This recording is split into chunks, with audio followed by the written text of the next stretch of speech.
Lanjutkan nasihatnya Imam Ghazali kepada kita.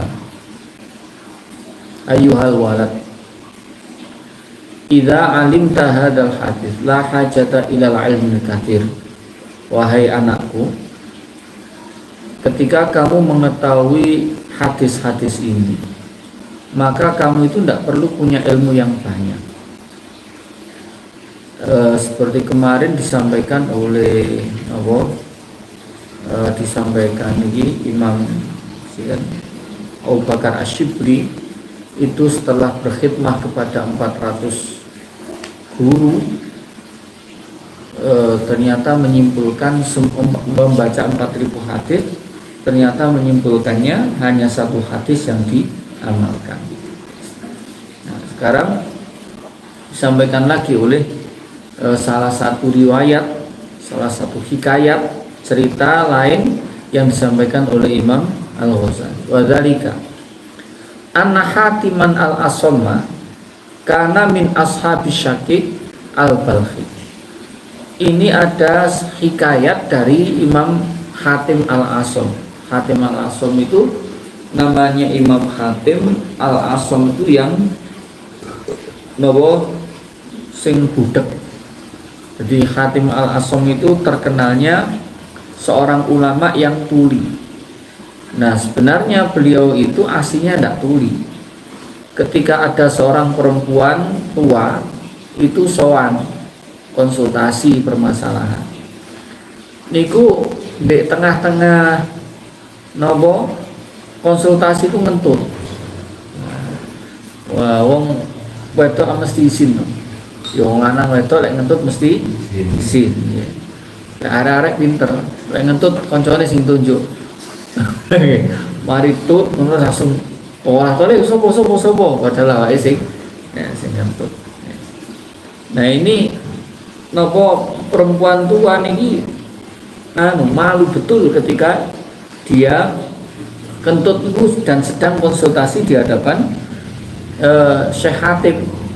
Nah, kemudian Syekh Hatim ini begitu tahu ketok gelagatnya perempuan itu kisinan, langsung sik balenono. Aku gak krungu belas sing mbok omong lagi mau apa.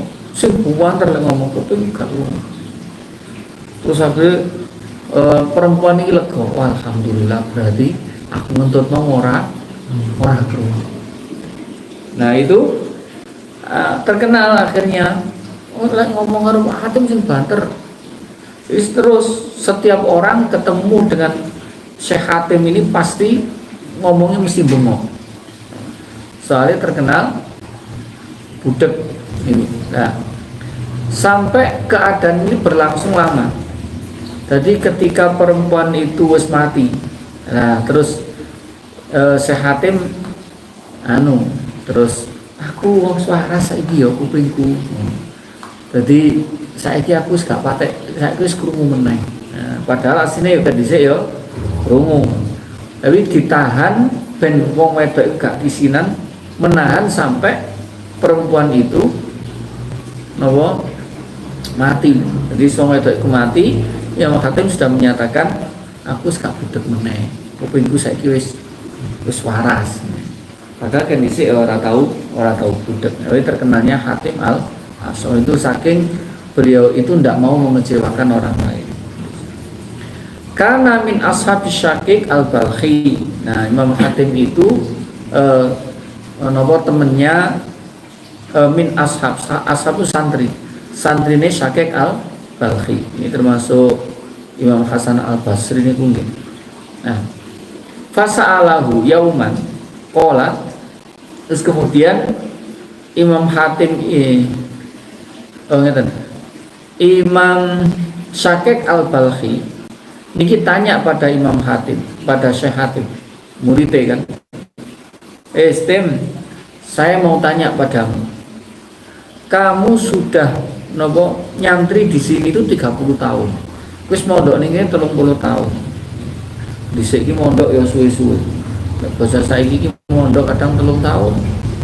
6 tahun niku wis suwe. Padahal wong dhisik niku mondok ya paling gak ya 15 tahun. 30 tahun kayak sinten Yai Ali Ngunut, Ngunut tolong agung niku Yai Ali Sotik kan niku mondok di Lirboyo niku sampai umur 50 gerung rabi. Nah ketika ya niku nyontoh Mbah Abdul Karim niku sampai umur 50 tapi terus napa dirabekno niku oleh bocah umur 15 tahun.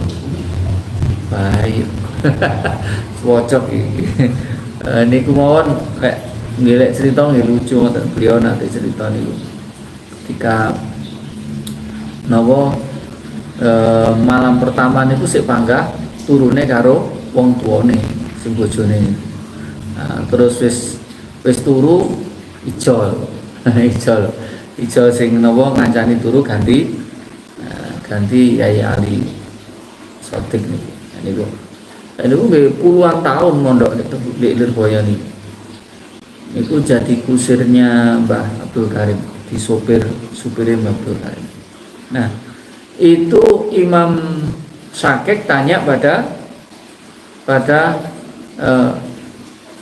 Syekh Hatim, wis mondok 30 tahun saleh apa? Qol hasaltu sama fawaid minal ilmi. Saya itu menyimpulkan ada 8 faedah dari ilmu. Jadi saya menyimpulkan ada 8 faedah. Wa ya takfini minhu, dan itu mencukupi untuk saya. Li'anni arju kholasi wa najati fiha, karena saya ingin saya berharap saya itu menjadi orang yang selamat. Faqala Syakik, nah apa 8 itu? Terus disampaikan oleh Imam Hatim. Ada 8 nyata. Yang pertama, anni nadhartu ilal khalqi. Saya melihat kepada orang-orang. Saya perhatikan semua orang itu pasti punya kekasih. Punya orang yang dirindui, punya orang yang dikasihi, yang selalu menemaninya. Budal mulai digoleki. Wa ba'du dzalikal mahbub, dan sebagian dari yang dikasihi itu, yang dicintai itu, yusahibu ila maradil maut. Ada yang sampai hanya ketika sakit menjelang kematian, begitu wis meh mati ditinggal. Dan ada lagi yang kekasihnya itu hanya mengantarkan sampai syafiril qabri, no ngene pinggirane kuburan. Di napa koncone mati ngono wis pol-pole ya kirim stiker inna lillah. Tawa ya wis ndongakno wis pol-pole melok tahlil. Ada yang pol ngeterno nang ngene kuburan. Sumayarji'u kulluhu wa yatrakuhu fardan wahidan. Ya akhirnya terus semua yang dikasih itu hanya mengantarkan sampai kuburan, kemudian mereka semuanya kembali meninggalkan dia sendiri. Wala yadkhulu ma'hu fi qabrihi minhum ahadan, dan satu pun tidak ada yang mau menemani di dalam kubur. Kaono belas sing jarine sehidup semati, begitu mati oke wis budal dhewe wis mati ya wis mati. Gak kira ono wis kayane sehidup semati, begitu wis mati, begitu sing pasangane mati yo gak kira gelem melok mati. Itu kayane tok. Nah, terus semuanya kembali, hanya dia sendiri meninggalkan dalam kubur. Nah, terus fatafakartu, terus kemudian saya berpikir, saya berkata demikian, yang kekasih yang paling utama, kekasih yang paling nopo setia itu adalah kekasih yang nopo ketika orang itu dimasukkan dalam kuburnya itu mau ikut, yaitu sing kekasih yang nopo sing paling apik, paling indah itu ya kekasih sing lek dhek mati gelem melok. Liyane ku alas pokoke mek sampai pinggire kuburan, gak kira gelem mlebu. Sing gelem mlebu ya iku sing paling tepat. Nah, ketika dia mati, dia dikubur, ada yang mau menemani, mau menghiburnya. Nah, maka ya itu yang kita cari. Ya kekasih begitu itu yang harus dicari. Fama wajatuhu ghairal a'malis sholihah. Nah, saya tidak menemukan kekasih yang mau menemani itu melebihi dari amal yang soleh. Yang amal soleh itu yang sing gelem ngancani ketika seseorang itu di alam kuburnya. Fa akhadtuha mahbuban li litakuna sirajan li fi qabri. Maka saya gunakan amal soleh itu sebagai kekasihku yang nanti akan menemaniku, yang akan menerangi kuburanku, akan menghiburku dan tidak akan pernah meninggalkanku sendiri. Nah, amal soleh itu yang akan menemani. Di dalam salah satu kitab itu disebutkan bahwa amal soleh itu akan tajasum. Tajasum itu membentuk diri, membentuk menjadi wong sing diseneng. Pokoknya ngancani sepanjang dia berada di alam kubur, ndak terasa tiba-tiba wis kiamat. Jadi wong pula ini orang itu kita ini suntung, kita itu punya keyakinan yang menyenangkan. Di antaranya bahwa orang itu kalau mati jadi di alam barzakh itu adalah alam transit. Jadi sadurunge nang ngene pemberangkatan itu kita masih berada di ruang transit. Ruang transit ini jenenge kuburan. Nah, lalu di ruang transit iku penak iso dikirimi, misalkan katoke keri barang iso disusulno. Nelpon anu katokku keri, iki katok idolai. Ya. Lah iku kon ngirimno iso. Karena masih di transit. Tapi kalau sudah ndek tujuan tidak bisa. Nah, makanya biasanya kita dikirim Fatihah, ya dikirim donga, bahkan kirim berkat. Nyampe. Berkat itu kan nyampe. Karena ketika seseorang itu mengeluarkan sedekahnya, terus sedekahnya itu diniatkan kepada orang yang meninggal, maka pahalanya pasti akan nyampe. Nah, berarti ngetokno berkat iku asline yo ngirimi sing mati, dikirimi napa ganjaran. Lah bahkan saking api ya awake dhewe iki biasanya tidak hanya sekedar ngirim kepada orang yang meninggal yang dari keluarga kita. Walil mukminin wal mukminat wal muslimin wal muslimat dongano kabeh kenal bangga di dongano. Nah, kenapa? Karena masih di alam transit. Dan di transit iso dikirimi. Iso dikirimi. Nah, hanya senang kita itu punya keyakinan diajarkan oleh orang-orang tua kita, oleh para alim ulama itu bahwa doa itu biar boleh disampaikan dan pasti akan nyampe. Begitu. Yang akan menemani kita nih amal yang soleh. Lah amal yang buruk itu juga tajasum. Amal sing elek iki kok ya membentuk barang sing elek. Lah dikancani barang sing elek iku masih omek dilu bangga rasa suwe, tapi lek sing kancani apik niku masih suwe krasa dilu. Itu pentingnya kanca sing apik. Nah, misalkan turokne nang hotel sewong ini 5 juta. Sing kok ngancani Sumanto. Baik.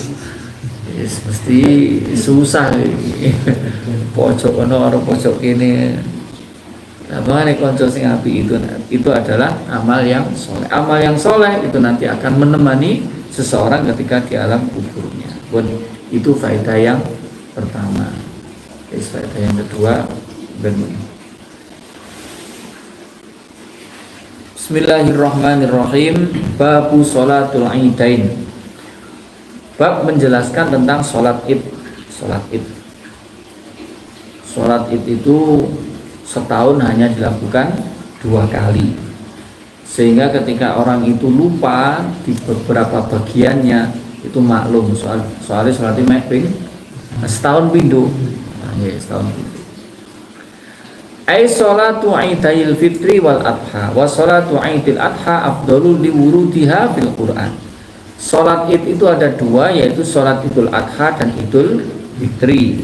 Sholat Idul Adha itu lebih afdol daripada sholat Idul Fitri. Kenapa? Karena ini sudah disebutkan dalam Al-Quran, yaitu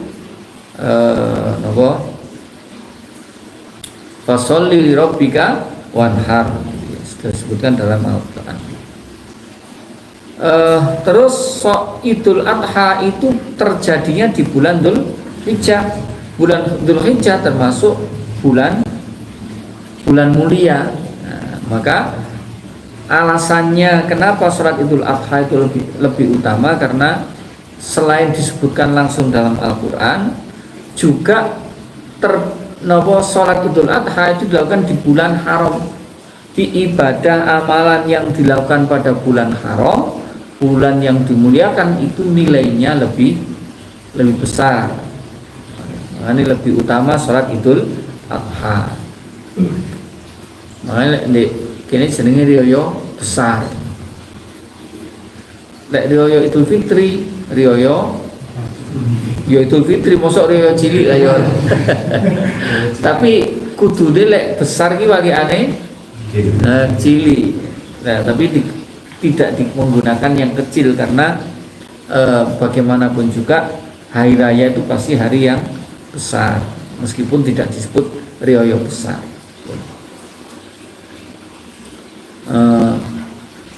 Atau disebut riyo besar itu karena terjadi di bulan besar, gitu. Dzulhijjah itu besar ya sebetulnya. Nah, riyo besar. Lek dulu memang nomor ramenya riyo itu yo ramean riyo besar. Soalnya di kuno gak oleh poso telung dino, beleh daging sak pirang-pirang pada riyo Idul Fitri gak ono. Mek gak oleh poso mek sedina tok. Hari kedua, hari ketiga wis oleh poso mek. Jadi kudune sing rame iku lek riyo besar, soalnya akeh daging. Akeh daging. Pun hukmuha sunnatun. Hukumnya sholat Idul Fitri atau Idul Adha adalah sunnah. Nah, bahkan untuk orang yang haji. Lakin al-infirad lahu afdalu minal jamaah. Untuk orang yang haji itu nanti sholat idnya itu lebih baiknya dilakukan sendiri, tidak berjamaah.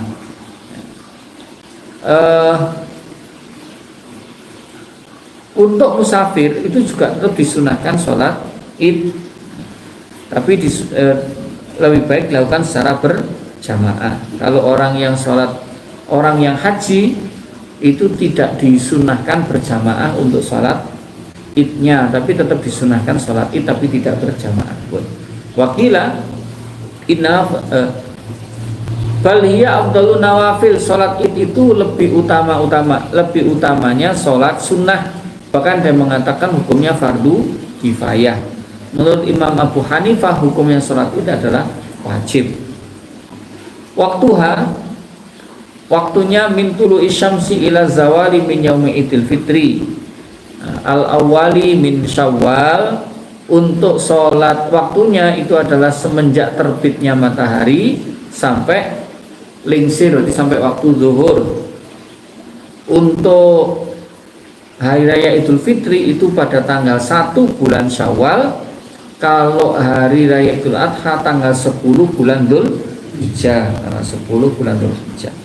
Sekarang kesunahannya satu, takhiruha ila antartafi'a qadra rumhin. Diakhirkan tidak di awal terbitnya matahari, tapi ketika masuk waktu duha. Itu yang sunnahnya demikian. Yang kedua, fi'luha bil masjidi ini tasa, dikerjakan di masjid kalau masih muat, kalau enggak ya di luar masjid boleh. Wa taqifu al haidu bi babil masjidi yasma'na al khutbah. Untuk perempuan yang haid itu tetap disunahkan berangkat tapi tidak mengerjakan sholat, mek ngadeg nok lawange masjid untuk mendengarkan khutbah. Jadi kenapa kok tidak di dalam masjid? Karena perempuan haid tidak boleh masuk ke masjid. Makanya saya suka kalau acara-acara perempuan itu tidak dilakukan di masjid, karena kalau haid itu kan tidak boleh masuk. Wong wedok itu apike nek balai desa. Di wong wedok di masjid itu kan sering lah acara perempuan ini di masjid itu ajane kurang bagus. Karena ada yang sedang haid. Kecuali wong tuwek tok. Iku lek iso ya masjid sing akeh cagake. Soale biasane golek al-ihya'u lailatihima bil ibadah, sebaiknya atau sunnahnya menghidupkan malam-malam Id itu dengan ibadah. Paling tidak minimal isya'i jamaah, subuh jamaah pun. Al-ghuslu mandi masuk waktunya sejak tengah malam, dimulai jam 12 bengi niku wis oleh adus riyo. Tapi lek adus Jumat itu setelah terbit setelah masuk waktu subuh. Itu lek sholat. Jadi lek adus Jumat sak durunge subuh itu tidak mendapatkan kesunahan mandi Jumat. Pun at-tayyub wa tazayyun, menggunakan wewangian dan berhias, menggunakan pakaian yang baik untuk orang yang berangkat maupun yang tidak berangkat, baik untuk orang tua maupun anak kecil, baik itu yang mau sholat Id atau yang tidak. Wa yusannu al-khuruj al-ajuz, yang disunahkan ikut untuk sholat Id, yang keluar untuk sholat Id itu adalah termasuk selain laki-laki nggih, itu termasuk wong tuwek, perempuan tua, termasuk perempuan yang tidak banyak tingkah, termasuk perempuan yang sing wis rondo tuwek-tuwek niku. Itu pun dengan menggunakan pakaian yang badalah, pakaian yang jelek, nggak usah pakai pakaian yang bagus. Sedangkan untuk perempuan yang banyak tingkahnya, maka dimakruhkan mengikuti atau berangkat hadir di sholat Id. Tidak wong wedok sing senengane maca minor malah tidak disunahkan. Nah, kalau begitu bagaimana? Wa sholatuhunna fi buyutihinna afdal. Dia tetap disunahkan sholat Id tapi di rumahnya sendiri. Ya, sholat Id tapi gak usah di khutbah wong dhewe kok ya. Nah, sapa sing dikhutbahi? Wis pokoke sholat 2 rakaat nggih. Seperti caranya itu. Terus al-bukur li ghairi imam, sebaiknya berangkat pagi-pagi kecuali imam. Kalau imam sebaiknya mepet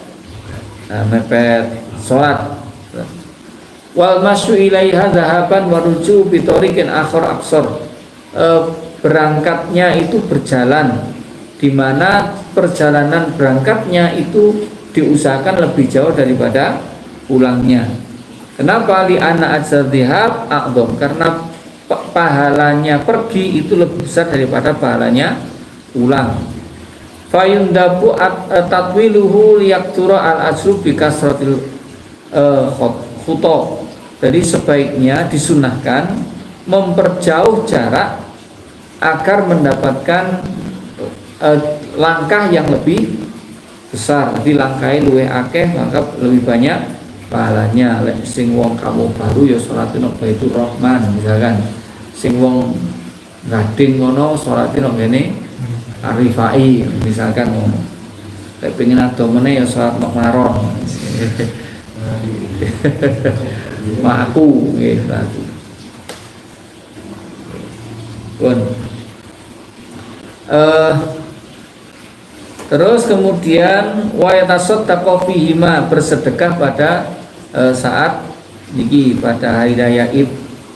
Nggih, sedekah biasanya mangkane ning masjid-masjid itu dikai kotak, kotak amal.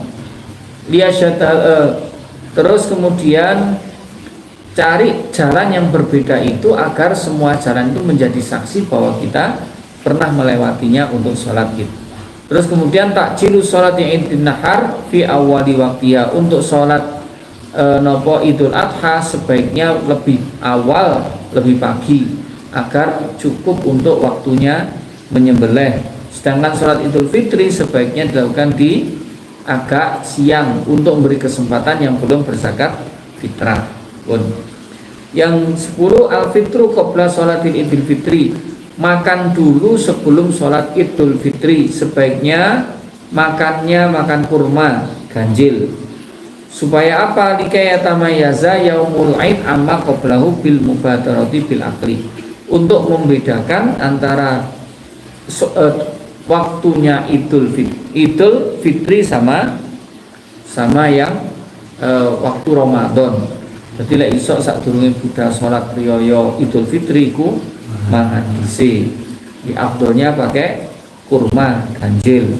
Al imsak min tulu'il fajri fi, untuk Idul Adha sebaiknya tidak makan. Sampai kapan? Sampai selesai sholat Idul Adha. Terus wayan haro wayakulu min udhiyah. Nah sebaiknya engkau mari gak usah mangan sih, mangane engkau karo daging kurban. Ayo mangane sore lah. Oke.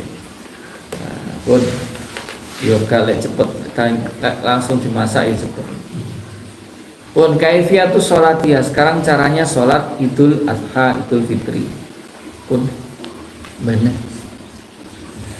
Ini juga masalah sholat Idul Adha Idul Fitri. Pun kalau pertanyaan, barang ya. Al-Fatihah.